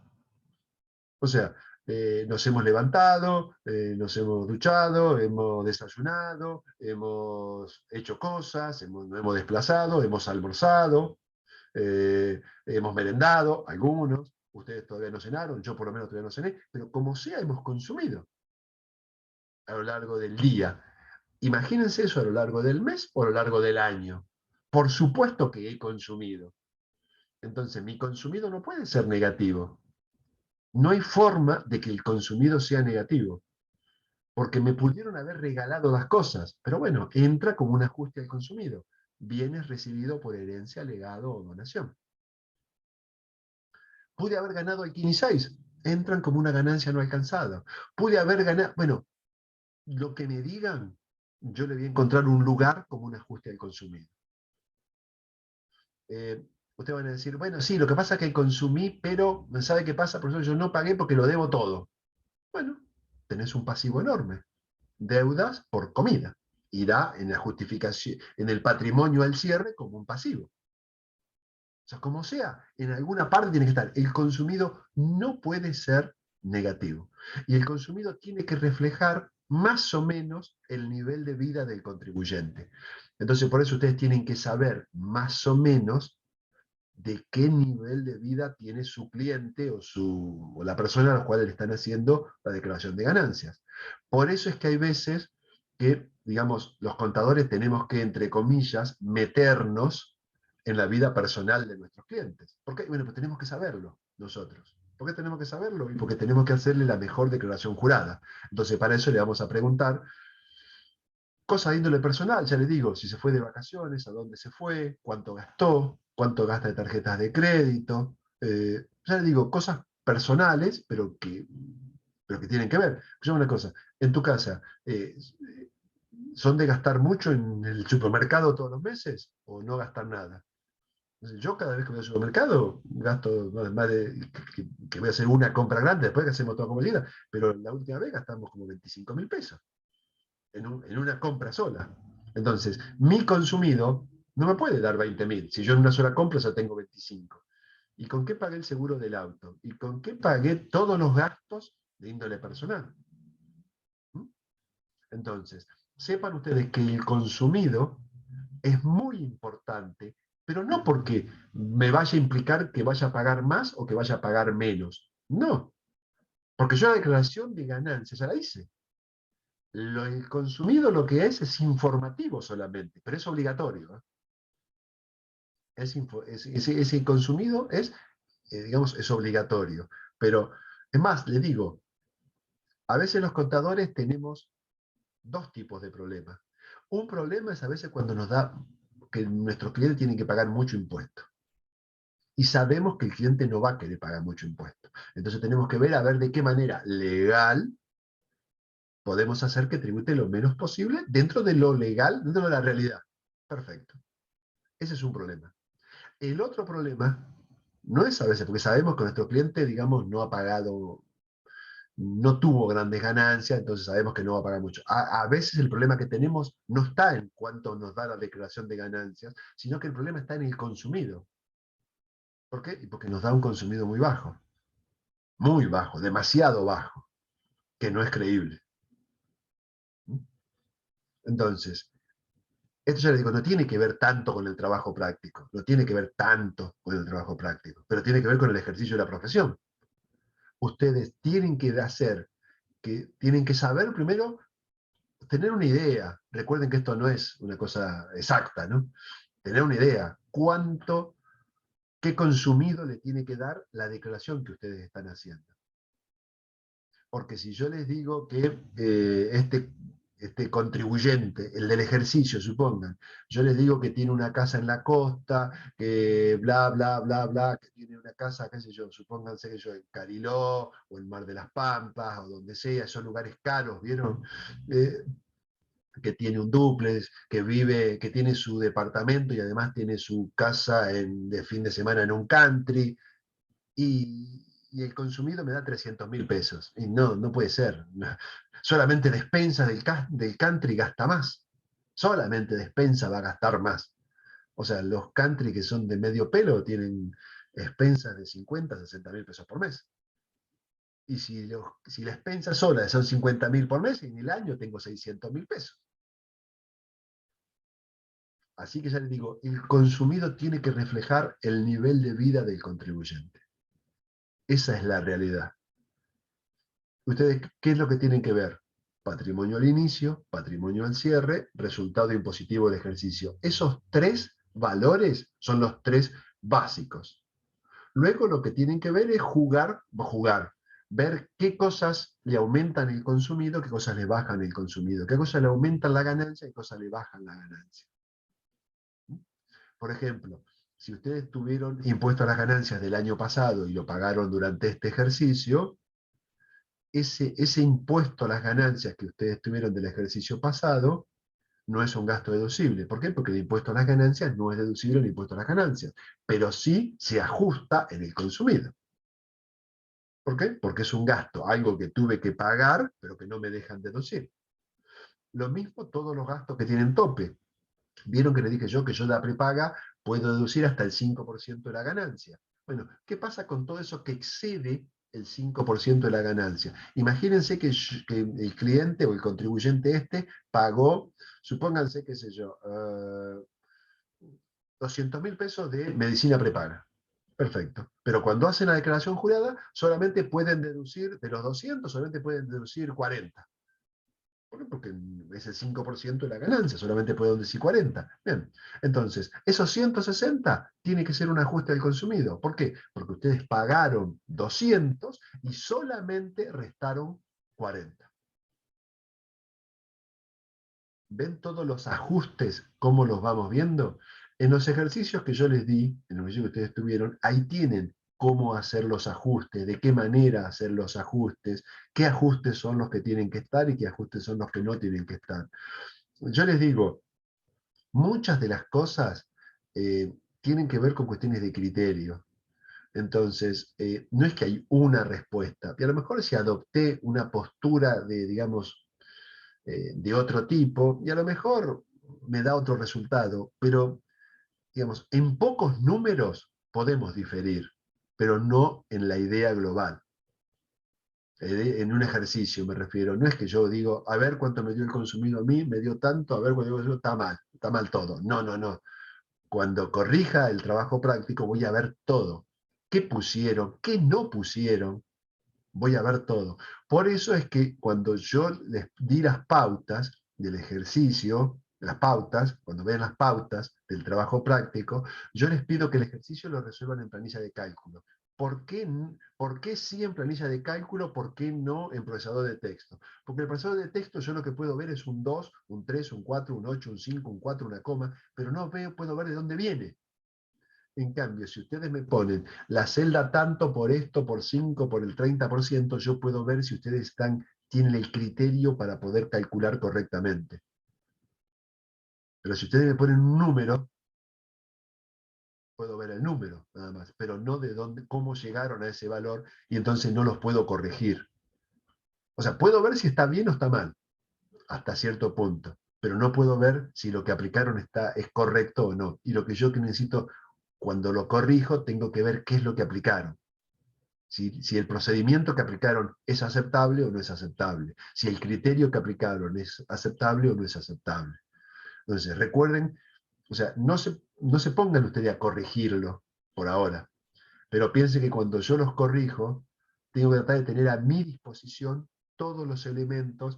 Si ustedes me dicen que utilizaron para amortizar 17 trimestres, bueno, yo tengo que saber cómo llegaron a esos 17 trimestres. No me pongan solamente esto y dio 17. ¿Y de dónde salió el 17? En cambio, si me ponen 2016, 3 trimestres, 2017, 4, 4, 4, todo esto sumo, 16, listo, de acá saqué 16, listo, ahí sí puedo verlo. Pero si me ponen solo el 16, no sé dónde salió.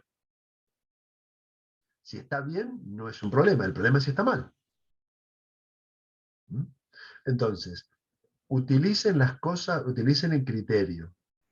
Yo lo que voy a ver no es el número final.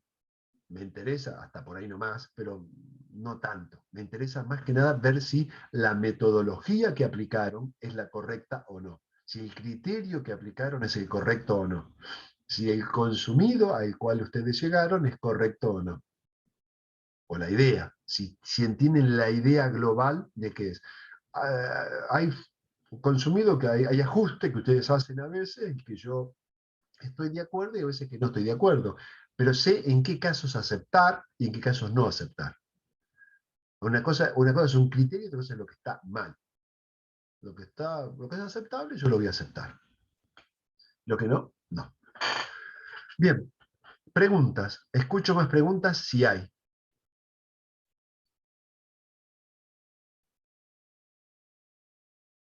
¿Algún tema puntual? ¿Algo que quieren que desarrolle o no?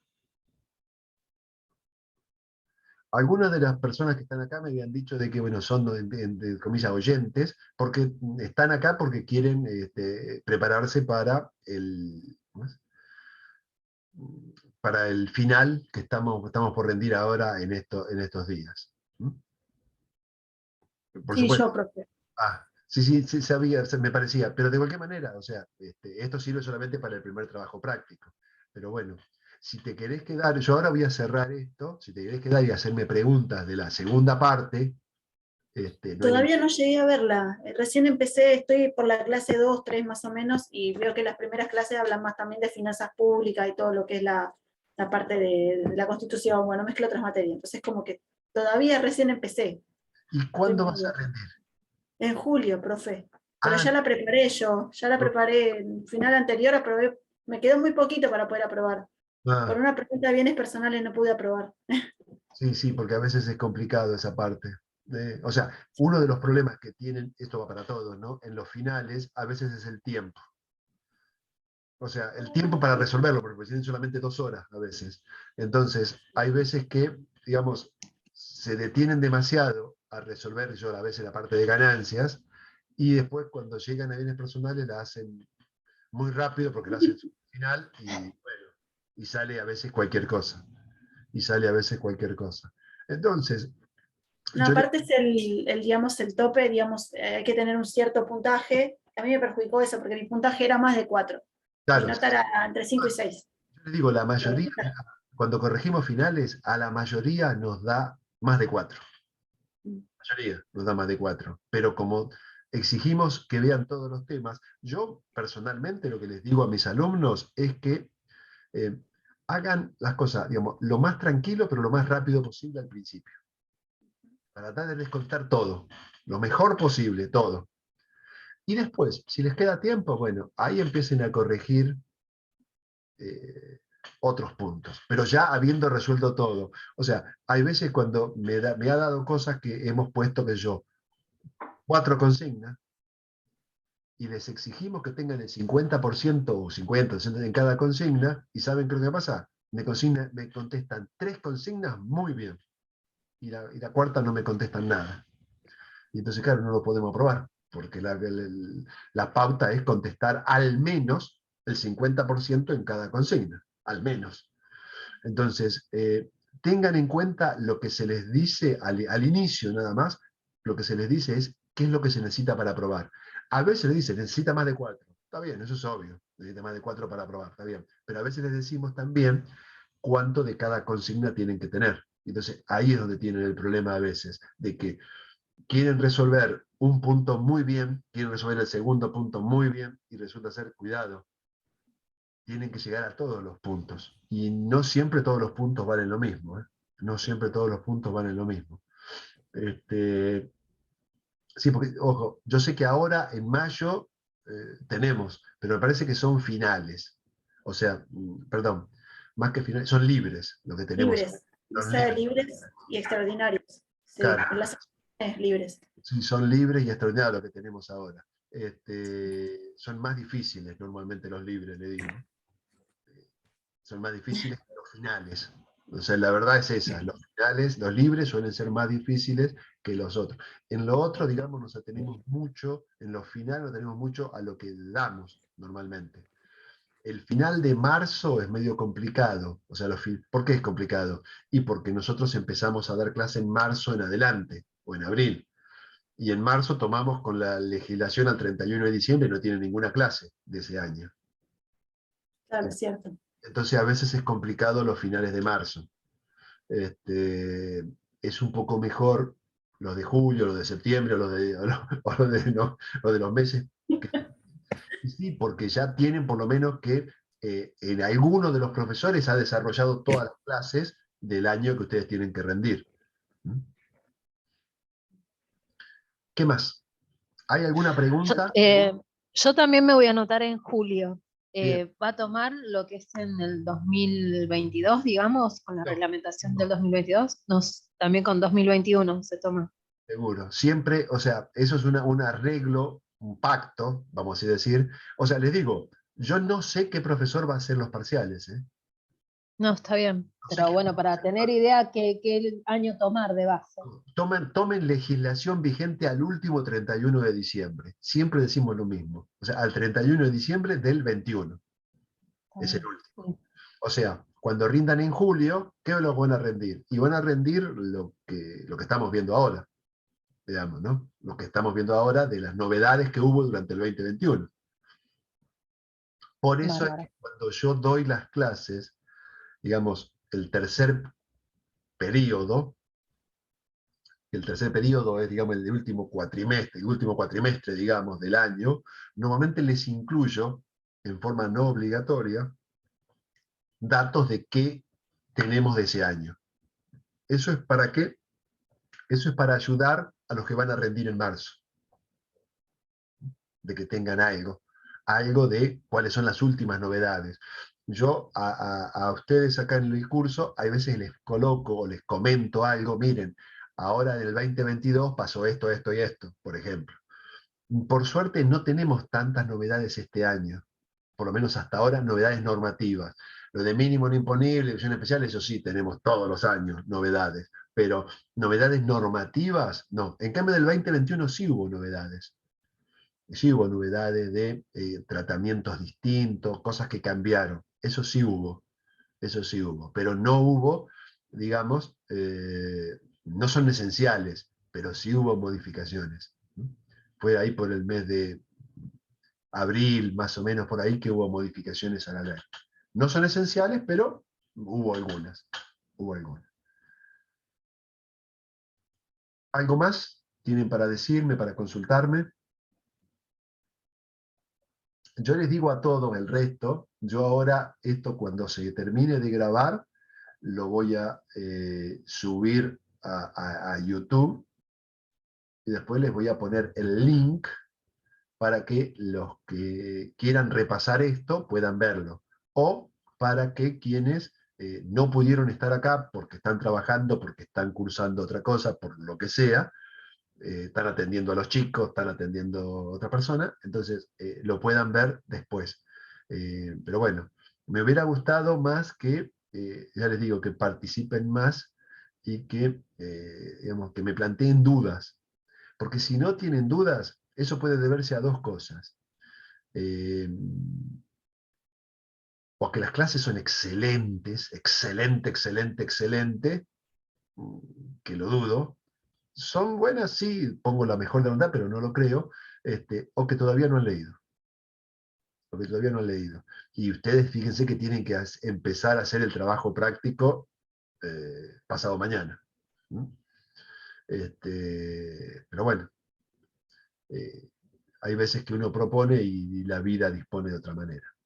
Bueno, si no hay ninguna cosita más, si no hay ninguna duda más, aquí cortamos. Recuerden, siempre pueden hacerme consultas. Pueden hacerme consultas a mí. Yo prefiero que si son consultas técnicas, las hagan en el foro. Prefiero que las hagan en el foro las consultas. ¿Por qué? Para que yo al contestarle a esa persona, le esté contestando a todos. Perfecto. Si son cosas puntuales de ustedes, por ejemplo, algunos alumnos me han pedido unos certificados para que yo les dé para el trabajo práctico. Y yo se los hago, se los doy, no tengo problema. Les hago un certificado de que uno como profesor les di un trabajo práctico, que se les subo las pautas tal día, que tienen que entregarlo en tal otra, y ya está. O sea, la realidad siempre la puedo hacer, pero esas son cosas particulares y personales, entonces no tengo ningún problema en que me escriban a mi mail. Pero si son consultas técnicas, preferiría que las pongan en el foro. Dudas, cosas que yo creo que están bien claras y no están tan claras, o que pueden tener otra visión, o cosas. Algunos me han preguntado cosas de su sueldo, del sueldo de ellos. Me han preguntado cosas de su sueldo. Profesor, en mi sueldo me pusieron esto y esto, porque bueno, si puedo, si veo que puedo, no tengo ningún problema en ayudarlos. No tengo ningún problema en ayudarlos. Hagan las consultas que crean que pueden llegar a ser necesarias para comprender mejor.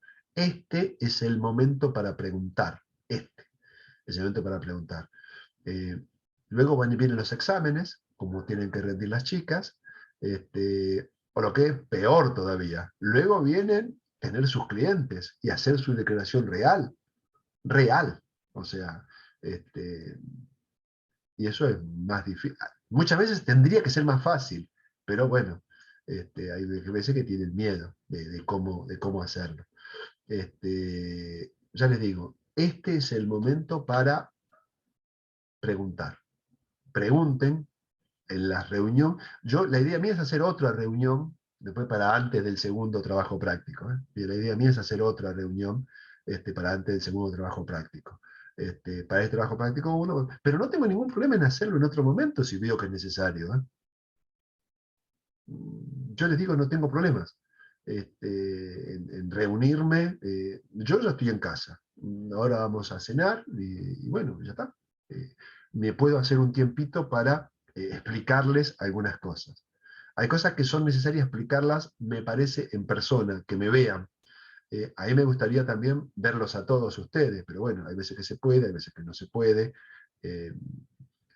Hay veces que son, digamos, porque les digo, ¿no? De los que hay acá, poquitos tienen la cámara habilitada, pero no importa. Lo importante es que me escuchen y yo poderlos escuchar si tienen ustedes alguna duda. Pero bueno, si no tienen más dudas, que tengan mucha suerte en el trabajo práctico. Yo voy a tratar de subir las consignas lo más pronto posible. Me refiero no antes del jueves, pero sí el jueves a muy primera hora voy a tratar de subirles. Así tienen todo el jueves, todo el viernes, todo el sábado y el domingo para entregar el trabajo. Los 4 días que están asignados por el programa. Que tengan mucha suerte y bueno, si tienen alguna duda puntual o algo así, me dicen y bueno, intento responderles. A las chicas que van a rendir el final, bueno, si tienen alguna duda, me avisan, me escriben, y si veo que puedo ayudarlas, no tengo problema. No me importa con quién hayan cursado o no cursado, eso es lo de menos. Eso es lo de menos. Lo importante es que, como profesor, lo que me interesa es que los alumnos aprendan, nada más. O sea, que aprendan y que hagan el menor lío posible cuando ejerzan. Y si es posible, ninguno. Y si es posible, ninguno. Bueno, chicos, nos vemos. Muchísimas gracias, profe. Gracias por dejarnos participar. Suerte, suerte, que tengan mucha Bueno, suerte. muchas gracias. Hasta Gracias. luego. Hasta luego. Buenas noches. Chao, chao.